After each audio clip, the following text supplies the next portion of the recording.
तो आज factors influencing reliability of a test की बात करेंगे, उन फैक्टर्स की बात करेंगे जो रिलायबिलिटी को डायरेक्टली या इनडायरेक्टली प्रभावित करता है हमारा।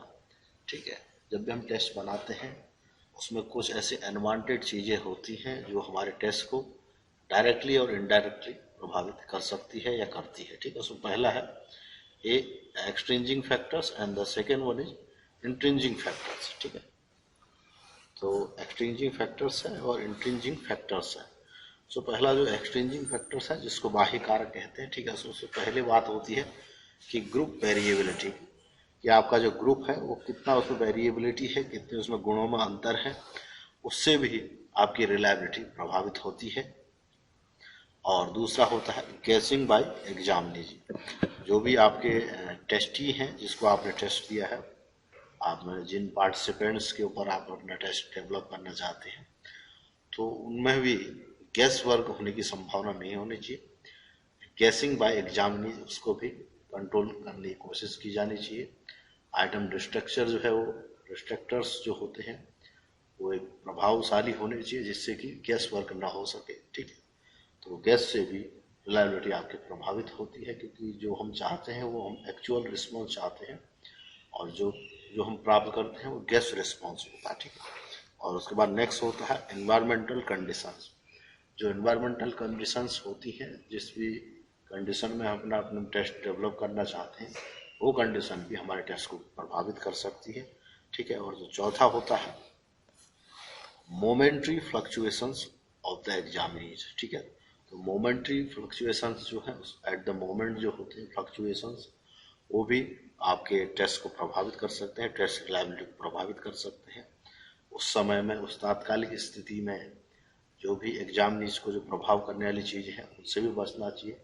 एक जो हमारी कंट्रोल्ड सिचुएशन होनी चाहिए, ऐसी सिचुएशन होनी चाहिए जिसमें आप इजीली रिस्पॉन्ड कर सकें। ठीक है, तो उसको भी ध्यान में रखते हुए अपना रिलायबिलिटी अपना टेस्ट डेवलप करना चाहिए। ठीक है, तो उसके बाद आ जाता है इंट्रिंजिंग फैक्टर्स की बात करते हैं, जो आंतरिक कारक हैं उनकी बात करते हैं। तो बाह्य कारक वो हैं जो हमारे टेस्ट को आंतरिक रूप से प्रभावित तो नहीं करते, लेकिन बाह्य प्रभाव होता है इसलिए वो रिलायबिलिटी को प्रभावित कर लेते हैं।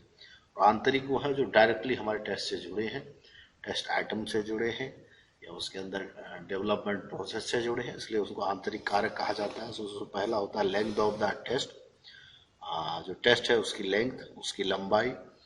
टेस्ट बहुत ज़्यादा लंबा होगा तब भी वो रिलायबल नहीं होगा, बोरिंग हो जाएगा, बोर्डम के कारण इफेक्ट हो जाएगा टेस्टीज का रिस्पॉन्ड, उससे रिलायबिलिटी प्रभावित होगी। और बहुत कम आइटम्स होंगे तो उससे भी रिलायबिलिटी प्रभावित होगी, क्योंकि जो पार्टिसिपेंट्स हैं उसको हल्के में लेंगे। ठीक है, तो एक ऑप्टिमल लेवल की लेंथ होनी चाहिए आइटम की, और होमोजेनिटी ऑफ द आइटम्स ना हो, एक ही जैसे आइटम्स ना हो, जिससे कि टेस्टी को या पार्टिसिपेंट्स को वो आपका टेस्ट एक सामान्य न लगे। ठीक है, उसमें इसलिए शब्दावलियों में भी फ्लक्चुएशन होने चाहिए, डिफरेंस होना चाहिए, एकदम एक जैसे आइटम्स ना हो दिखने में, उससे भी आइटम आपकी रिलायबिलिटी प्रभावित होती है। और तीसरा है डिफिकल्टी लेवल ऑफ आइटम्स।